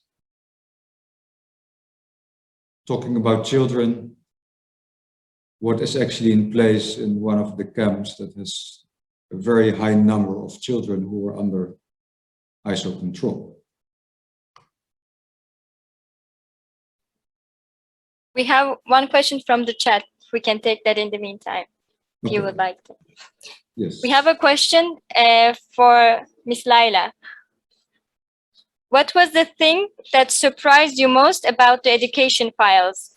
Was there an insight or conclusion you came to that was not part of your original hypothesis? Thank you. Lilah, please. Okay, thank you, Daphne. Thank you, Mr. Ivo. I wouldn't say that I was surprised. I was a kind of emotionally prepared for what I'm going, to receive, because of the ideology, specifically, when it comes, to ISIS, it's not something they came up with, and even the reference to Islam, and with all these things, it was, and even using education as a tool, which violent extremist organizations throughout history have used. However, I felt that ISIS have or has invested far, furthermore in education than its predecessors, like Al-Qaeda, for example. I would say it was much more violent. The way they have a kind of reduced, all, that history, for example, about, Prophet Muhammad's life, and his habits, how he was as a human being, as, as a person, as a husband. All this was, was all reduced to be seen through, the violent lens, and him as, as a leader, and from, from a violent perspective. Apart from this, I think, it was not, I was not a kind of surprised, honestly. It's just, it was at certain times, too much graphic, a lot of, a lot of violent, content we are being exposed to. But that's it. I hope I answered your question. Thank you, Lilah. Are there any other questions, comments, experiences that you want to also share with other participants? Ivo, I can jump in and talk a little bit about Dr. Barak's question, if that's okay. Yes, of course, please do. Yeah.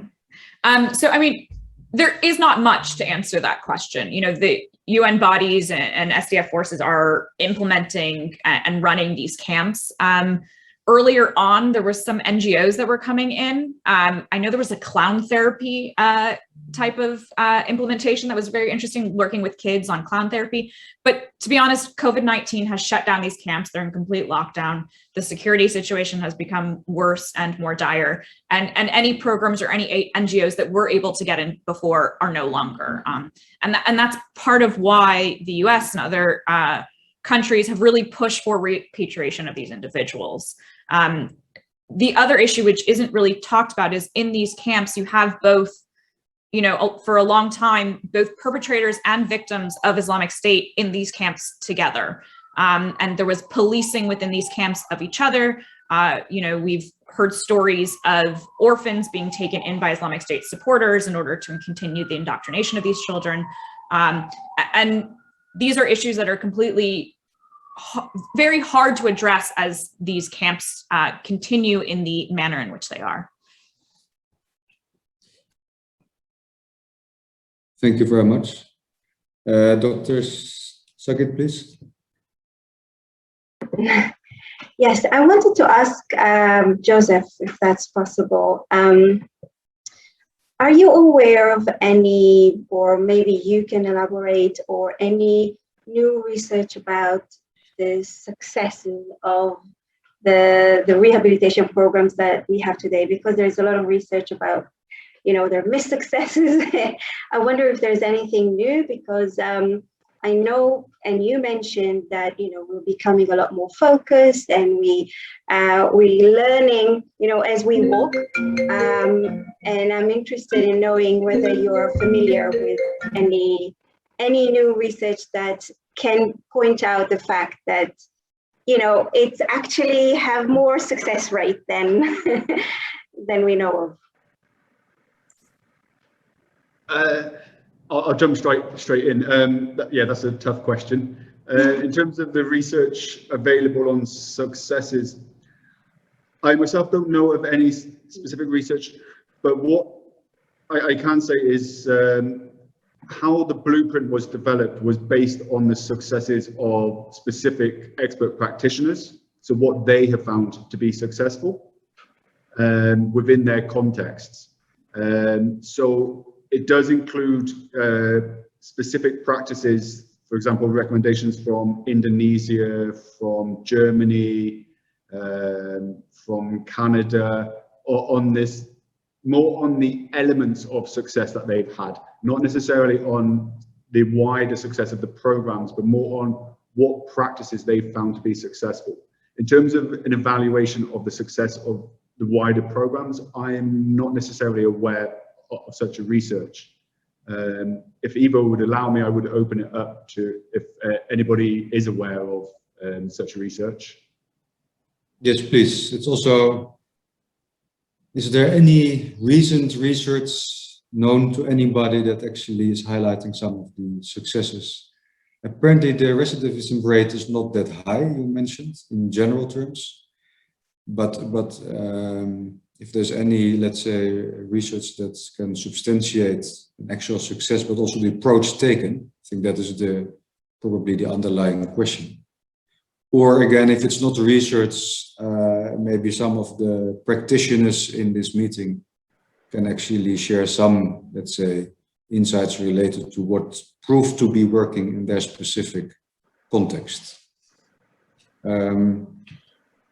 I see, yes, two people. I will first go to Ms. Sigalit Maurice. Sigalit, yeah. If I pronounce it correctly, please. And then yes. I will go to Dr. Abiye, please. Thank you. Yes, Sigalit. So hello to you. I'm a fellow researcher at the ICT and also a lecturer at the Reichman University. I would like to raise a question to maybe Devorah or Lilah about the ISIS files. What I concern is about materials and data that is connected to their policy, the ISIS policy towards social media and communication methods, such as like the booklet that they published on 2015 or 2016, you are a Mujahid too. So did you have any approach in the ISIS files to such materials? Thank you. I can jump in and answer that very quickly. So one of the things that we did as we went through the ISIS files is we were trying to think about how to approach this information in a holistic manner, but also ensure that we weren't spreading either propaganda or personally identifiable information. And one of the decisions we made was not to share any propaganda materials that were found among the collection of files. But I will say, after studying those files, that they were all information that was already public. You could have found it on any other website that aggregates the Islamic State propaganda. I think the interesting thing about the documents that we have decided to publish as part of the ISIS files is they show a different part of the group. You know, there's the ideological component, there is the propaganda, which it comes out into both the propaganda, but it also comes out into the implementation of that ideology into governance. And so the documents we chose to focus on are really governance focused. That being said, and Lilah can talk a bit about this more, is that in the education files, there is this idea of this public facing idea. And there was also certain things that did come out in the files that deal with how to handle being online or the public image. So not necessarily propaganda, but the public image of the Islamic State. So, you know, regulation of internet cafes, or if, and one of the most disturbing documents is, you know, the idea that how to talk about your sex slaves online, not to post information or pictures. And so that's what they were very much concerned about, was this public image of their governance and their ideology. Thank you very much. Please, Lilah. Yeah, just to add a little bit on Devorah's, actually what was interesting about the ISIS files, especially, you know, like the education related documents, it adopted a completely different way when it comes, like a propaganda approach. So while we have that high, high tech savvy, and like very advanced videos and stuff, when it comes to, to the documents that we have analyzed, all the pictures, for example, like for people or animals, have got a blurred out eyes, a sort of. And, like this is a very, like a strict way of portraying pictures. So, like to blur out the eyes, or, like take part of it, so it's not a complete image. So it's a, like a more of a strict way, or what, like what did we call it, religious censorship back then. It's a kind of, like weird compared, like to the, to its, like its techniques for other, like types of propaganda online. When it comes to the education documents, it was very strict through, like blurring out the eyes. Thank you. Thank you. We have only a few minutes left before we unfortunately have to close this side event. So I will shortly give the floor to Dr. Abiye and my colleague Christina. I presume you are still reflecting on some examples of what actually worked in reality. But please, given our time, keep it short. The floor is yours first, Dr. Abiye. Great, thank you very much. I just wanted to quickly respond to the question and what rehabilitation programs have actually worked. I think we need to take a step back to collectively define what success means. Right, so until we know what success means, it'll be very difficult to answer this question. Simply because as humans, and really in most animals, we're wired to perceive negative news much more than positive news. So you can have a rehabilitation center that successfully reintegrates 100 people, and just one person goes wrong, and that's what you'd see all over the news, and the whole program might be considered a failure. But if we have specific reference terms of what success means, then it'll be much easier, to answer this question. And just like Joe mentioned, for the blueprint, what we've done is we've been able to take successful individual practices of things that we know work.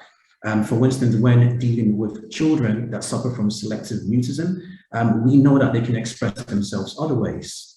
When working with communities, we know it's very important to work with community stakeholders directly, and families and things like that. So that's what this blueprint document has really done successfully in isolating different components that work. Thank you.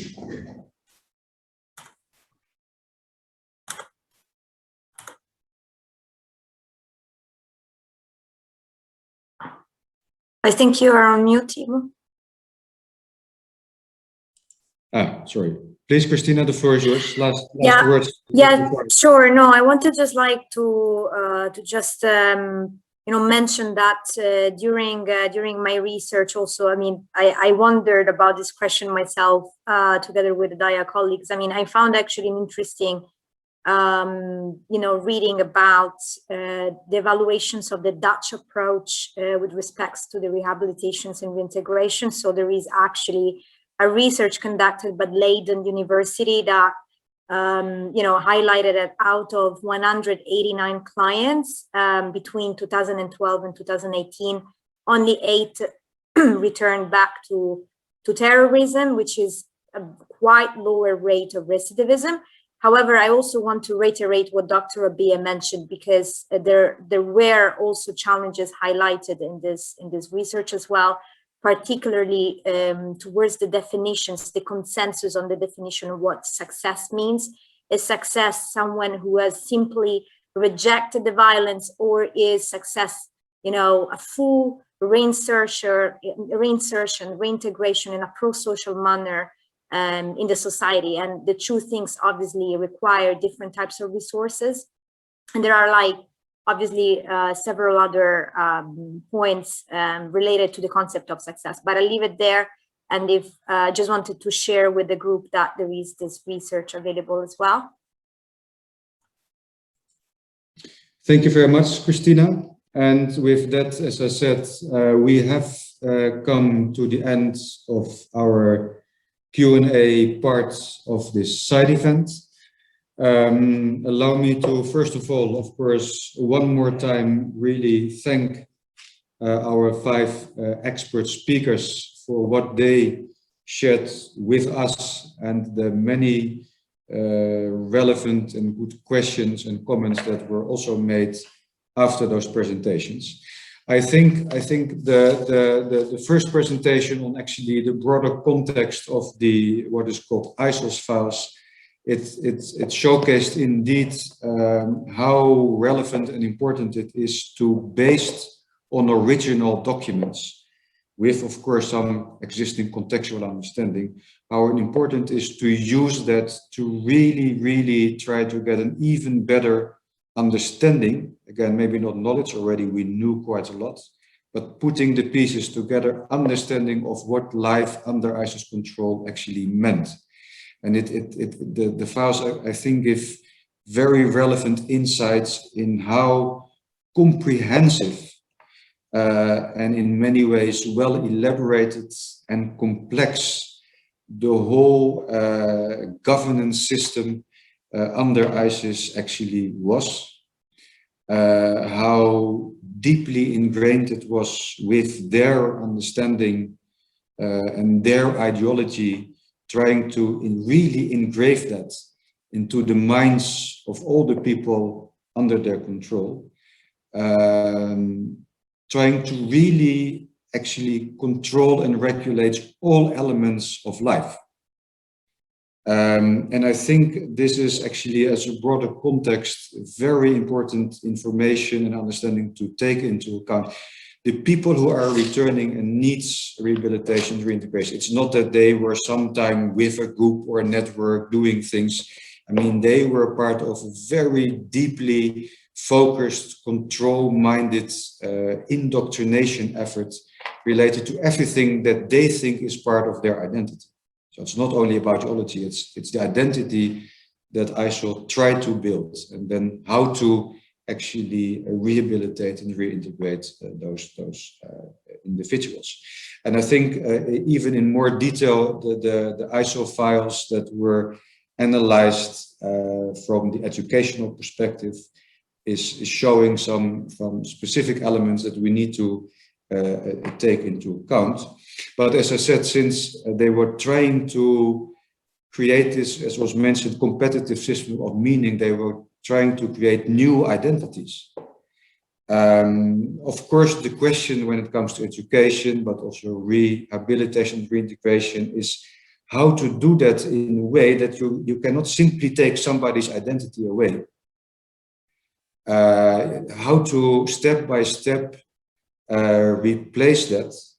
I think it was called with a more multifaceted identity, a more nuanced, less black and white, us versus them identity, but also a positive identity. Acknowledging and protecting the young people and the other people that were under that ISIL ideological control.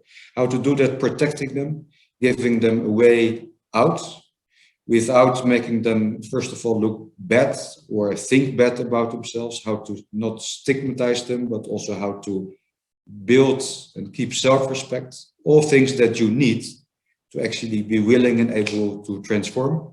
And as was mentioned, at the end of the day, actually become a productive and constructive member of your family and communities. You cannot do that based only on a negative identity.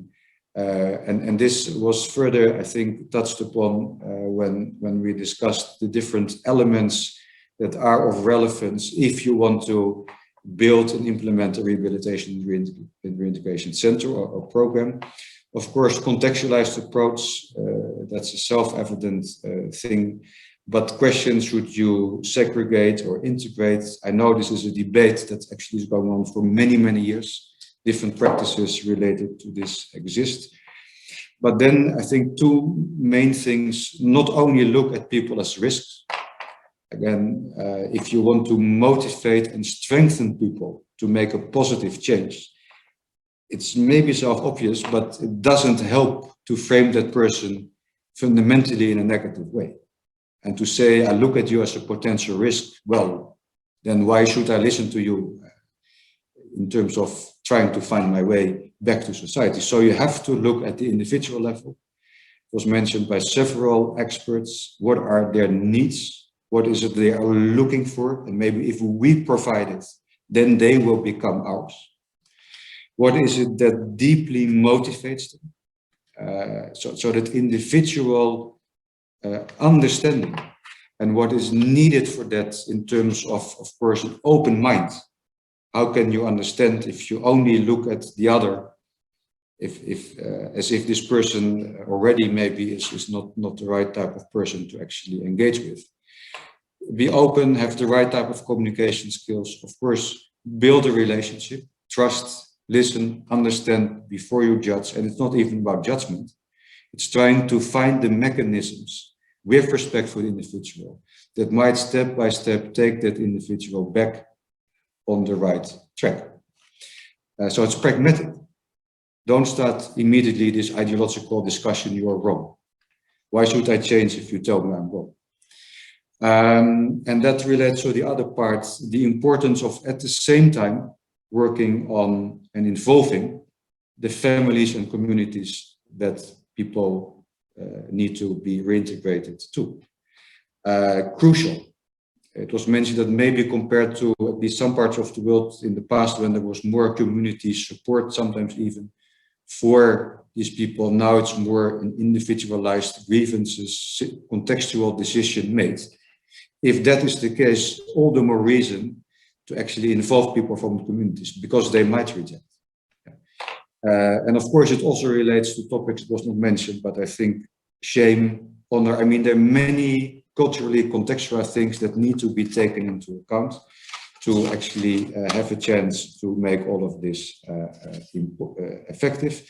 And related to that, what to do with the conditions that exist maybe in those communities that at the time made the parents or the husbands of those people actually radicalized. So what if you try to reintegrate an individual into a community that actually still is not very open and supportive of certain type of people?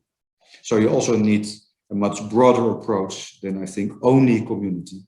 It's the whole context altogether that hopefully we have to take into account. Looking at our time, and then of course we need, and that's why meetings like this are important, we need to share with each other examples of what was working, the challenges, how we try to overcome it. We are looking more for even more evidence and a community of practice to actually further improve our efforts in terms of rehabilitation and reintegration. And again, I think that the ISO files actually can be of tremendous value to add to our understanding and give some also practical suggestions how to become even better, because as was mentioned, whether people like it or not, we have to be prepared for people returning. And once they return, we have no option than to actually try to do something constructive. Of course, rule of law should be there. Try to do something constructive and make these people accepted and constructive members of our communities. Again, to avoid what was mentioned, the fifth wave maybe of terrorist groups.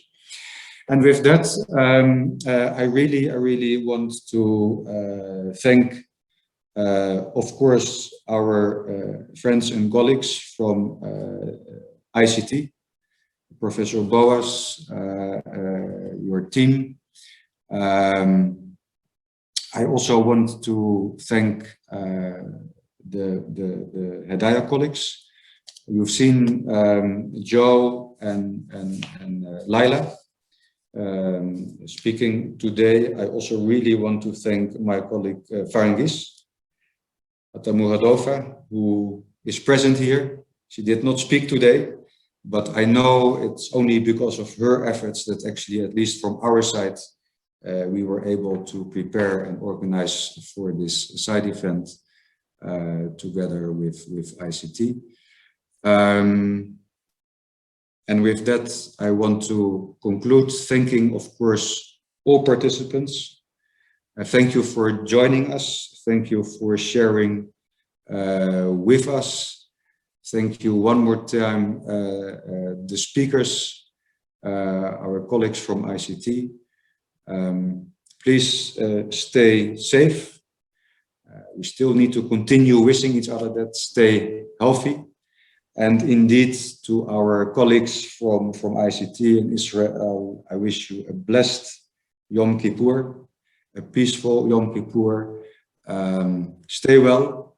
I hope soon we will all be able to meet in person.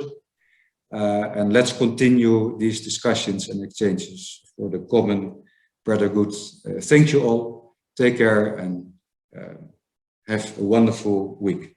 Thank you. Thank you. Thank you, Ivo. Thank you, Ahmed, and everybody else. Thank you very much.